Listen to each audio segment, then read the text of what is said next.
back, everybody, to another deep dive. This time, we're exploring the very interesting world of trading psychology. Oh, absolutely. We've got this great guide that we're going to be pulling from. Yes. And I have to admit, I'm very intrigued by this topic. Yeah. Because we all know that trading involves charts and numbers and analysis, but you always hear that psychology plays a huge part. Absolutely. So what does that really mean? Right. How can just understanding ourselves make us better traders? Yeah. That's what we're going to try to unpack here. Well, I think it's really fascinating because so often people jump into trading thinking about the technical side, right? All the charts, the numbers, the analysis. Right. But they completely overlook the importance of the mental game. And so what trading psychology is really all about is cultivating this mindset and the emotional control that you need to make clear and rational decisions. Okay. Even when the market feels like, like a total roller coaster ride, Right. You're going up and down and all around. So it's not just about having a positive attitude, right? Yeah. I feel like there's some depth to this. Absolutely not. Yeah. Yeah. It's not wishful thinking. In fact, studies have shown that even for traders that have really solid technical skills, it's really their psychology that ends up being the deciding factor between winning and losing. Oh, wow. So you can think about it like having a really powerful engine in a car. Okay. But if the driver panics and slams on the brakes at every turn, Right. they're not going to get very far. Not going to win the race. Exactly. Yeah, that makes perfect sense. And Yeah. I bet we've all had those moments where our emotions have gotten the best of us. Of course. Even outside of trading, right? Like, all the time. imagine holding a stock that's up 10%. Right. Things are looking good, but then that little voice in your head is like, Yeah. what if it drops? Yeah. What if I lose all this? What if I lose all these gains? And then you sell, Yeah.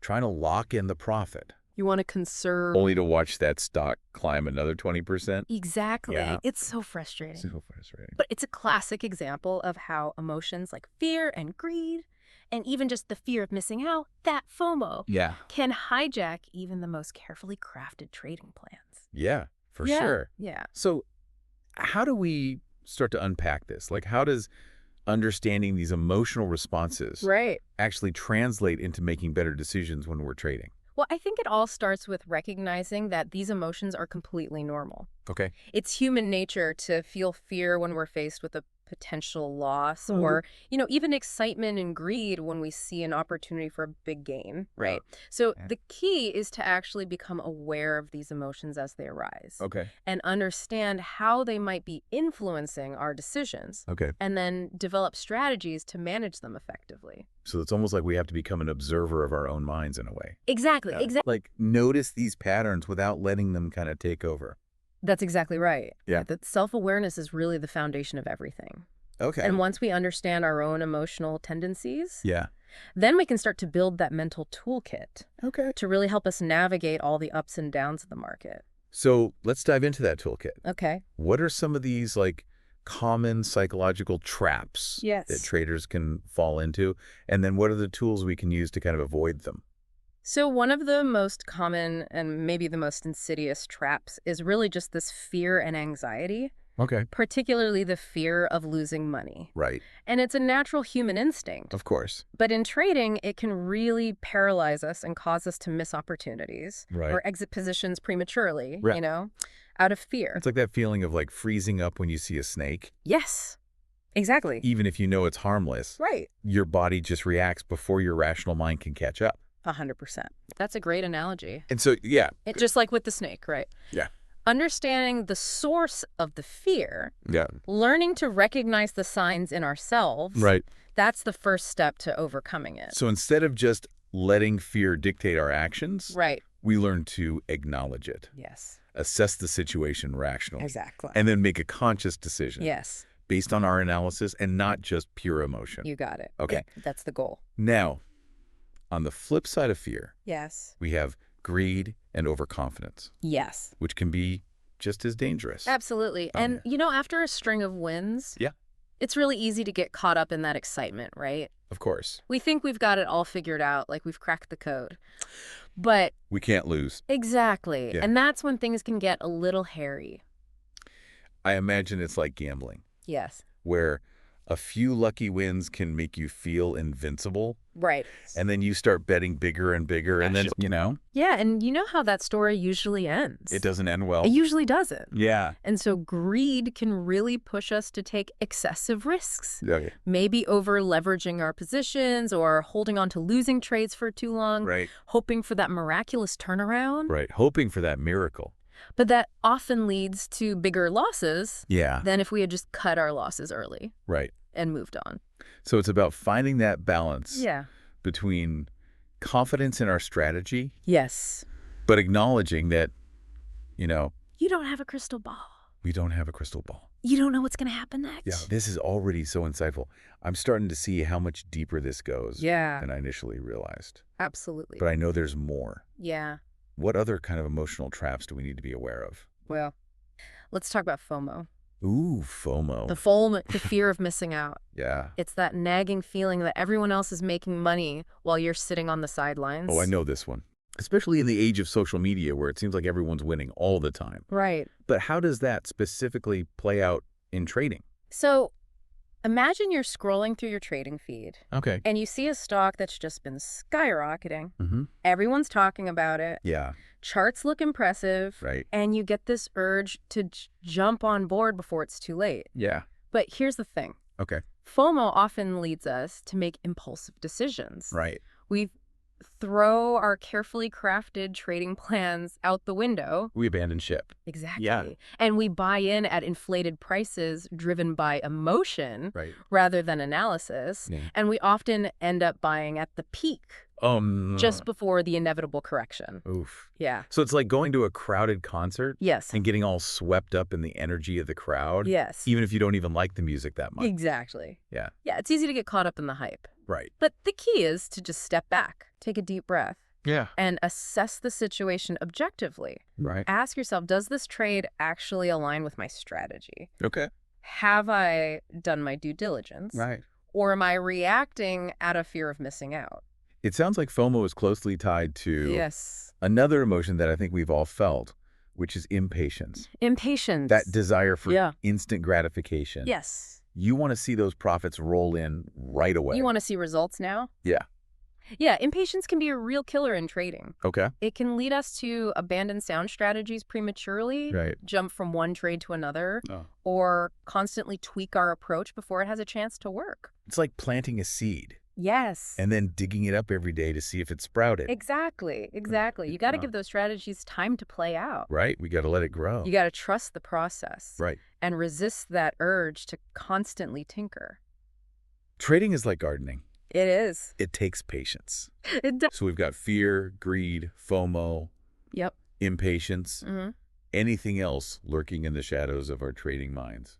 Well, there are two more emotional traps that are particularly destructive. Okay. And those are regret and revenge trading. And we touched on these a little bit earlier. Yeah. But I'd love to hear more about how those specifically sabotage our decisions. Yeah, so regret often stems from dwelling on past trading mistakes. Okay. We all make mistakes. Right. But when we let those losses define us, it can create this cycle of self-doubt and fear. It's like that feeling of buyer's remorse. Yeah. But magnified tenfold because there's real money at stake. Exactly. You're talking about real consequences. And then you start second-guessing yourself. Yeah. Question your every move. Yeah, and then you become hesitant to take any risks at all. So it's about accepting that losses are a part of it. They are. Learning from those mistakes. Yes. Moving forward without letting them cripple our confidence. Exactly. Revenge trading is a close cousin to regret. Okay. But it's even more emotionally charged. It's that impulsive urge to get even with the market after a loss. Okay. You want to win back what you lost, no matter the cost. I imagine that's like going to a casino after a losing streak. Yes. And betting double or nothing on every hand. Exactly. Just to try to get back to even. Yeah, you're chasing those losses. Which rarely ends well. It rarely ends well. So revenge trading is driven by pure emotion. Yeah. And it often leads to reckless decisions and further losses. Right. You're just digging yourself deeper into a hole. Exactly. Exactly. So we've got a whole lineup of emotional villains here. We do. Fear, greed, FOMO, impatience. Regret, revenge trading. That's right. It's starting to feel like a psychological thriller. A little bit. But before we give in to despair, I'm assuming there's a way to fight back. Absolutely. Right? There's got to be tools and techniques we can use to overcome these challenges There are. and develop a winning mindset. Absolutely. Awesome. Well, in the next part of our deep dive, yes, we'll explore the practical strategies and techniques yes. for mastering our minds and becoming more disciplined, yes. more resilient, and ultimately more successful traders. That's the goal. All right, I'm hooked. Can't wait to hear it. All right, that's good. All right, welcome back to the deep dive. We have taken this incredible journey through all the emotional traps of trading psychology. That's right. But fear not, fellow traders, because now we're going to equip ourselves with the tools Absolutely. and the techniques to actually conquer these emotional villains and emerge as masters of our own minds. That's right. I'm ready.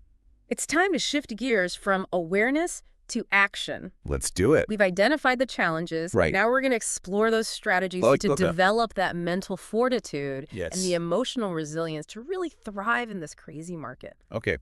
Give me my trading psychology training montage. All right. So the first and most fundamental principle is self-awareness. Yeah. We've talked about this throughout the deep dive, right. but it's worth reiterating because it truly is the foundation of everything. It's like that famous quote, know thyself. Yeah. But how do we actually apply that to trading? So remember that trading journal we were talking about? Yeah. That is going to be your secret weapon to self-discovery. Okay. Because by diligently recording not just our trades, but our thoughts and our feelings and the rationale behind every decision, we start to uncover those recurring patterns and emotional triggers that might be holding us back. So it's like becoming a detective of our own mind. Exactly. Gathering evidence. That's right. Piecing together the clues to our behavior. Absolutely. And then once we have that awareness, then we can start to implement some strategies to actually manage those emotions. One technique that comes to mind is mindfulness. Yes. Mindfulness seems to be everywhere these days. It is. But how does that actually apply to trading? So it's all about bringing that same present moment awareness to our trading. Okay. So instead of getting swept away in the emotional roller coaster of the market, we can actually practice observing our thoughts and feelings without judgment. Okay. You notice the physical sensations that arise and simply acknowledge them as they are. Just waves of energy passing through. So creating space between that emotion and our reaction. Exactly. That pause where we can choose a response. That's where the power lies. Okay. And mindfulness helps us cultivate that. Another technique I've heard of is visualization.